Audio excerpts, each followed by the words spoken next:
झालकोट राज्य का राजा लॉरेंस अपनी 3 बेटियों के साथ बहुत प्रेम से रहता था।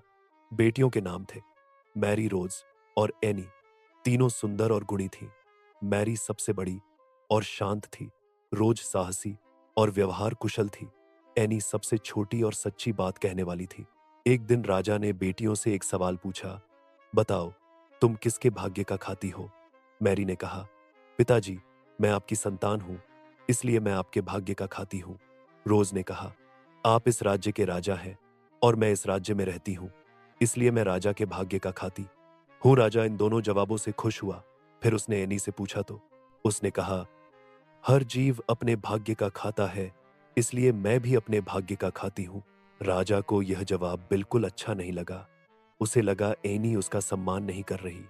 वह गुस्से में आ गया और बोला, अगर तुम अपने भाग्य की खाती हो तो अब जाओ और अपने भाग्य से ही जियो। राजा ने सिपाहियों को हुक्म दिया कि एनी को जंगल में छोड़ दिया जाए। जंगल में अकेली बैठी एनी को समझ नहीं आया कि उससे क्या गलती हुई। वह एक पेड़ के नीचे बैठकर सोचती रही और नींद में चली गई। सुबह उठी तो उसे प्यास लगी। वह पानी की तलाश में भटकने लगी। तभी उसे एक तालाब मिला। वह पानी पीने झुकी तो अचानक तालाब सूखने लगा और वह उसमें गिर गई। नीचे उसे सफेद पत्थरों की सीढ़ियां दिखीं जो एक रहस्यमय जगह की ओर जा रही थीं। वह धीरे धीरे उतरती गई और उसे एक सुंदर महल नजर आया। उस महल के दरवाजे पर एक राजकुमार की मूर्ति थी। एनी ने जैसे ही मूर्ति को छुआ, वह जीवित हो गया। राजकुमार ने कहा, धन्यवाद, तुम्हारे छूने से मैं श्राप से मुक्त हो गया। मैं और मेरे 3 भाई एक संत के श्राप के कारण पत्थर बन गए थे। संत ने कहा था कि जब कोई धर्मी कन्या हमें छुएगी तभी हम मुक्त हो सकेंगे। आज वह समय आ गया। एनी को उसी रात एक सपना आया जिसमें एक देवी ने कहा, बेटी, महल में 13 राजकुमार होंगे। उनमें से एक ही तुम्हारा जीवन साथी होगा।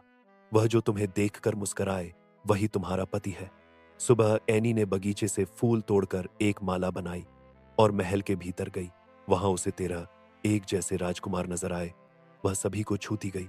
आखिर में एक राजकुमार ने मुस्कुराया।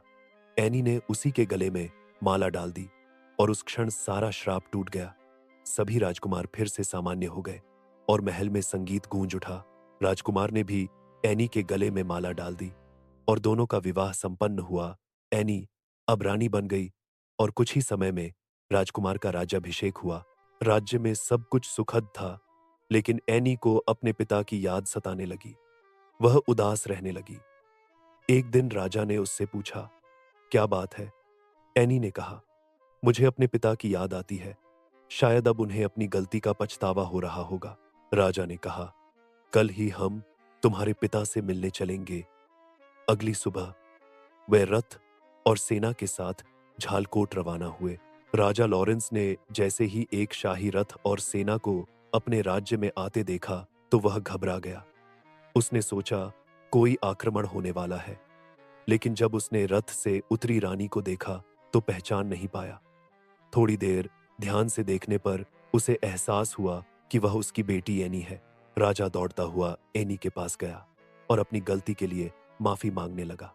वह रोते हुए बोला, मुझे माफ कर दो बेटी, मैंने तुम्हें गलत समझा, तुम्हारी बात का अर्थ नहीं समझ पाया। एनी ने कहा, पिताजी, अगर आपने मुझे जंगल में न भेजा होता तो मैं अपने भाग्य से कभी नहीं मिलती। यह सब मेरे भाग्य में था और आप ही ने मुझे उस राह पर बढ़ाया।